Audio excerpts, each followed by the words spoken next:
Please subscribe the channel for more videos. We promise to keep you entertained.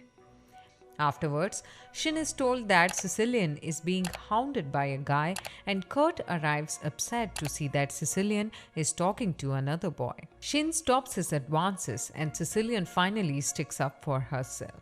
However, Kurt then reminds her that his father is her father's boss and makes it clear that he has ill intentions.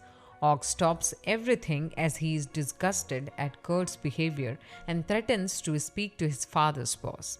Og is impressed by Shin's performance and points out how Sicilian is too. Shin is still worried about the girls, so he invites them to his house and they excitedly accept. The prince and his escorts join them as well, and they all introduce themselves.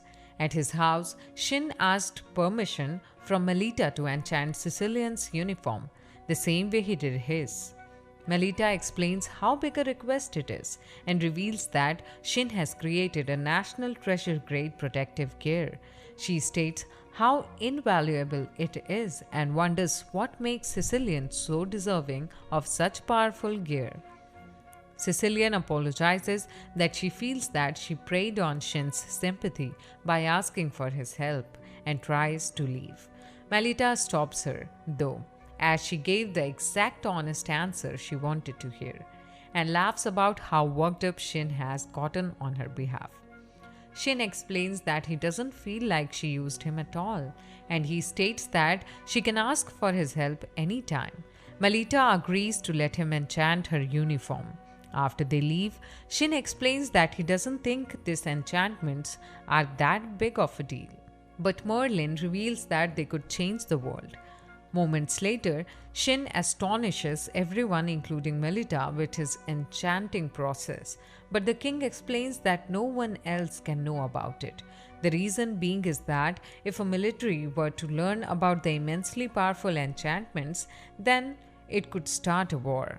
Shin agrees not to enchant more uniforms, but reveals that he was going to do Og's next. The king wants his son to get an enchanted uniform as well, so he encourages Shin to do just a couple more.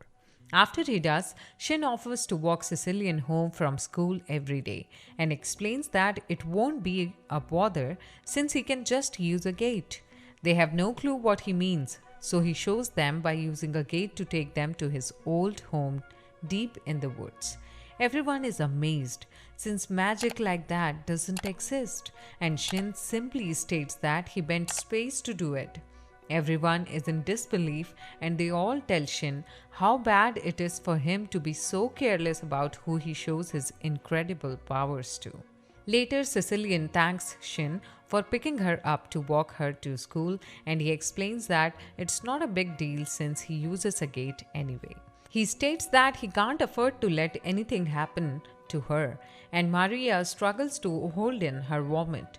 At school, Og teases Shin for arriving with the girls, and they meet a girl named Alice, who arrives just in time for class.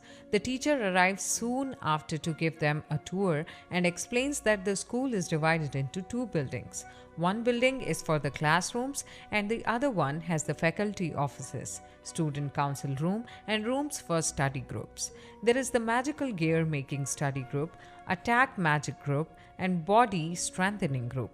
Og's bodyguard explains that if it wasn't for his duties guarding Og, then he would definitely join the bodybuilding one. Og doesn't like being escorted and convinces his guard to join this study group. Shin explains that he doesn't want to join a guild, and Og assumes it's because it wouldn't be a challenge for someone as powerful as him. Instead, Og suggests that Shin starts a study group of his own, and everyone agrees. The professor explains that all he needs to start one is 5 members and an advisor. He offers to be the advisor, and everyone ignores Shin's request to slow things down. Ideas are then tossed around about what kind of study group it would be. Shin's friends all agree on the ultimate magic study group that focuses on mastering all types of magic. Elsewhere, army leaders discuss the extreme increase in demon sightings over the year. The strange thing is that no one seemed to have noticed, and it is explained that it's because the daily increases have been minuscule. Please subscribe the channel for more such videos and let us know in the comments about your favorite part of the video. Thank you.